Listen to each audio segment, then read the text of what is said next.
guess all the best sort of sci-fi tends to have quite a human concept at its core, and I guess this is a good example of that. What do you think is at the sort of center of Looper? Well, I think at the crux of it, it's a story about what you would say to your future self or to your past self if you could actually meet them and have that conversation.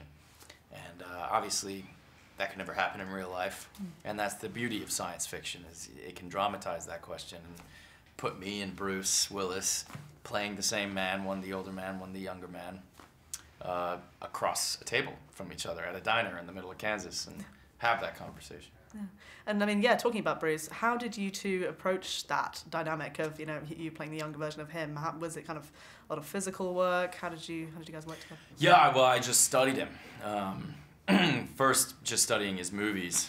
I'd watch the movies, I'd rip the audio off of the movies and listen on repeat.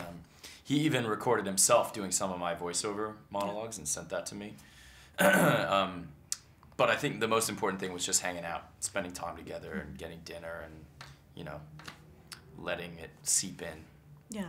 Well, I thought it was interesting as well. There's a sort of, there's very much a film of two halves, and the first half is sort of very urban, very kind of dystopia, and then the farmhouse portion has a very different kind of speed and sort of feel. So did you feel that while you were sort of shooting, and did you prefer either kind of style in terms of, Well, I don't know if I could pick one over the other. They were designed to sort of be a symmetric counterpoint to each other. You definitely felt the difference. We shot the city stuff all in the middle of New Orleans, and then we shot all the farm stuff out, several hours outside of New Orleans in a small town in Louisiana called Thibodaux. So it definitely was different. I love the idea that it's a sci-fi movie, but it's on a farm in the middle of Kansas. Yeah. No, it's fantastic. And obviously working with Rian again, I know you had a small role in The Brothers Bloom too, but how much do you think, how did this compare to Brick, and sort of how much what's changed since then, I guess? I mean, some change, it's a grander scale, so we, had more time and things like that, but, and Ryan's grown, he's, I've grown, we're both older, wiser guys, I guess, but I think what's more striking is the similarities than the differences.